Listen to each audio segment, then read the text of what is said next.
ثم أورد الإمام النووي رحمه الله تعالى جملة من الأحاديث في باب المراقبة، بدأها بحديث عمر بن الخطاب رضي الله عنه المخرج في صحيح مسلم، قال رضي الله عنه: بينما نحن جلوس عند رسول الله صلى الله عليه وسلم ذات يوم، اطلع علينا رجل شديد بياض الثياب شديد سواد الشعر، لا يرى عليه أثر السفر ولا يعرفه منا أحد، حتى جلس إلى النبي صلى الله عليه وسلم فأسند ركبتيه إلى ركبتيه ووضع كفيه على فخذيه وقال: يا محمد أخبرني عن الإسلام. فقال رسول الله صلى الله عليه وسلم: الإسلام أن تشهد أن لا إله إلا الله وأن محمدا رسول الله، وتقيم الصلاة، وتؤتي الزكاة، وتصوم رمضان، وتحج البيت إن استطعت إليه سبيلا. قال: صدقت. فعجبنا له يسأله ويصدقه. قال: فأخبرني عن الإيمان. قال: أن تؤمن بالله وملائكته وكتبه ورسله واليوم الآخر، وتؤمن بالقدر خيره وشره. قال: صدقت. قال: فأخبرني عن الإحسان. قال: أن تعبد الله كأنك تراه، فإن لم تكن تراه فإنه يراك. قال: فأخبرني عن الساعة. قال: ما المسؤول عنها بأعلم من السائل. قال: فأخبرني عن أماراتها. قال: أن تلد الأمة ربتها، وأن ترى الحفاة العراة العالة رعاء الشاء يتطاولون في البنيان. ثم انطلق فلبثت مليا، ثم قال: يا عمر أتدري من السائل؟ قلت: الله ورسوله أعلم. قال: فإنه جبريل أتاكم يعلمكم أمر دينكم. قال الإمام النووي رحمه الله: ومعنى تلد الأمة ربتها أي سيدتها، ومعناه أن تكثر السراري حتى تلد الأمة السرية بنتا لسيدها، حتى تلد الأمة السرية بنتا لسيدها، وبنت السيد في معنى السيد، وقيل غير ذلك. والعالة الفقراء. وقوله مليا أي زمنا طويلا، وكان ذلك 3 أي 3 أيام.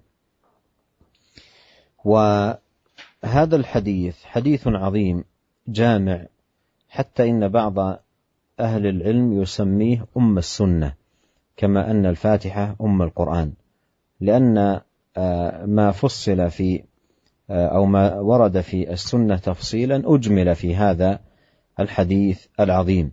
وقد سبق أن مر معنا شرح لهذا الحديث،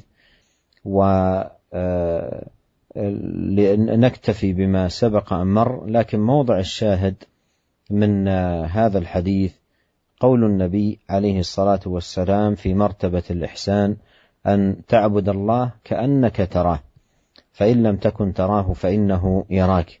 فهذا ولا شك فيه الحث على استحضار العبد لقرب الله واطلاعه، وأنه مراقب الله يعلم ما يخفي وما يعلن، وهذا يوجب الخشية والإنابة والتعظيم لله والخوف منه، ويوجب النصح أيضا في العبادة وبذل الجهد في تحسينها وتكميلها وتتميمها، ويثمر الثمرات العظيمة إذا كان العبد في عبادة لله وتقربه إلى الله يعبد الله كأنه يرى الله subhanahu wa ta'ala. Para pendengar yang dirahmati oleh Allah Subhanahu wa taala, kemudian Al-Imam Nawawi rahimahullah mulai menyebutkan hadis-hadis yang berkaitan dengan bab al-muraqabah, ya.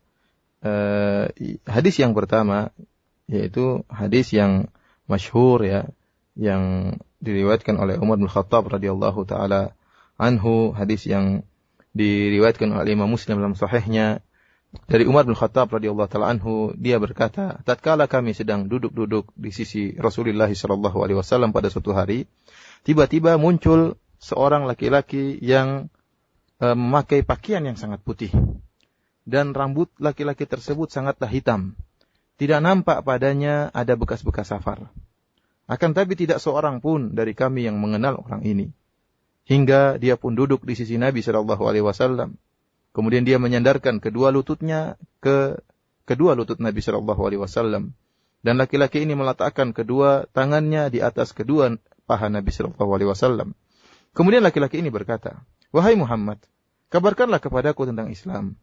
Maka Rasulullah sallallahu alaihi wasallam berkata, "Islam itu adalah engkau bersaksi bahwasanya tidak ada sesembahan yang berhak disembah kecuali Allah Subhanahu wa taala, dan engkau bersaksi bahwasanya Muhammad adalah utusan Allah, dan engkau menegakkan salat, dan engkau mengeluarkan zakat, dan engkau berpuasa di bulan Ramadan, dan engkau melakukan haji jika engkau mampu untuk melakukannya."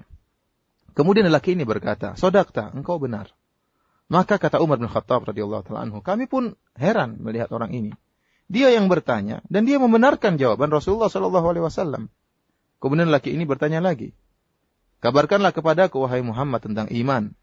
Maka Rasulullah SAW menjawab, "Al-iman yaitu engkau beriman kepada Allah, beriman kepada malaikat-malaikatnya, dan beriman kepada kitab-kitabnya, dan beriman kepada para rasul Allah Subhanahu wa taala, dan beriman kepada hari akhir, serta engkau beriman kepada qada dan qadar, baik yang buruk maupun yang baik." Maka lelaki ini berkata, "Engkau benar." Lelaki ini berkata lagi, "Wahai Muhammad, kabarkanlah kepada aku tentang ihsan." Maka Nabi SAW berkata, "Al-ihsan yaitu engkau beribadah kepada Allah seakan-akan engkau melihat Allah. Dan jika engkau tidak bisa melihat Allah, maka sungguhnya Allah melihat engkau." Kemudian orang ini berkata lagi, "Kabarkanlah kepadaku tentang hari kiamat." Maka Nabi menjawab, "Sesungguhnya yang ditanya tidak lebih tahu daripada yang bertanya." Orang ini bertanya lagi, "Kabarkanlah aku tentang tanda-tanda hari kiamat tersebut." Maka Nabi menjawab, yaitu seorang budak wanita melahirkan tuannya, tuan wanitanya. Dan engkau melihat orang-orang yang tidak memakai alas kaki, tidak memakai baju, orang-orang miskin, yaitu para penggembala kambing. Mereka tiba-tiba berlomba-lomba untuk meninggikan bangunan-bangunan. Faman talaqa, kemudian orang ini pun pergi. Falabistu maliyan, kata Umar, saya pun terdiam. Ya, disebutkan dalam Al-Imam Nawawi rahimahullah, yaitu Umar terdiam selama 3 hari. Ya. Bingung ya. Akhirnya ditanya oleh Rasulullah sallallahu alaihi wasallam, "Wahai Umar, tahukah engkau siapa yang bertanya tadi?" Maka Umar berkata, "Allah dan Rasul yang lebih mengetahui." Maka Nabi SAW mengatakan, "Fa innahu Jibrilu atakum yu'allimukum amra dinikum." Sungguhnya laki-laki yang datang tadi, dia adalah malaikat Jibril ya, yang datang kepada kalian untuk mengajarkan kepada kalian perkara agama kalian. Ya. Al-Imam Nawawi menjelaskan di sini bahwasanya di antara tanda-tanda hari kiamat seorang budak wanita melahirkan tuan wanitanya. Artinya apa? Akan banyak tawanan-tawanan perang, akan banyak budak-budak, sehingga akhirnya budaknya tersebut digauli oleh tuannya dan akhirnya melahirkan seorang putri ya. Putri dari tuannya tadi ya, manzilahnya seakan-akan seperti ayahnya, seakan-akan tuan dari ibunya sendiri ya. Para pendengar yang dirahmati oleh Allah Subhanahu wa taala, hadis ini adalah hadis yang sangat masyhur yang dikatakan oleh sebagian ulama dengan ummus sunnah, ya, induk daripada hadis-hadis Nabi sallallahu alaihi wasallam. Sebagaimana surat Al-Fatihah dikenal dengan Ummul Quran, surat Al-Fatihah dikenal sebagai induk dari Al-Quran karena perincian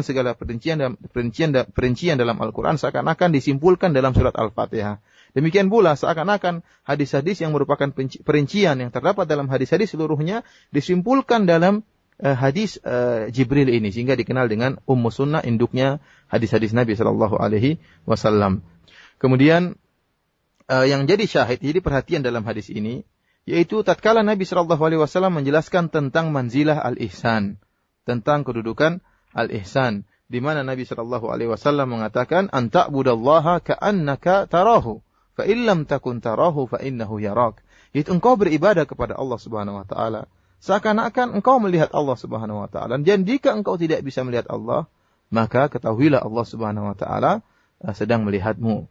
Yang ini jika seorang hamba menghayati martabat ihsan, dia meyakini bahwasanya Allah dekat dengan dia dan Allah Subhanahu wa taala melihat kondisinya dan Allah mengetahui segala perbuatannya, tidak ada yang tersembunyi dari dirinya, maka dia akan benar-benar berijtihad untuk bisa beribadah ya. Bukan hanya dalam kegiatan sehari-hari, bahkan dalam beribadah dia benar-benar memasangkan muraqabah tersebut. Bukan tatkala sedang maksiat saja dia mengetahui Allah melihat dia, tapi tatkala sedang beribadah dia meyakini Allah sedang melihat dia.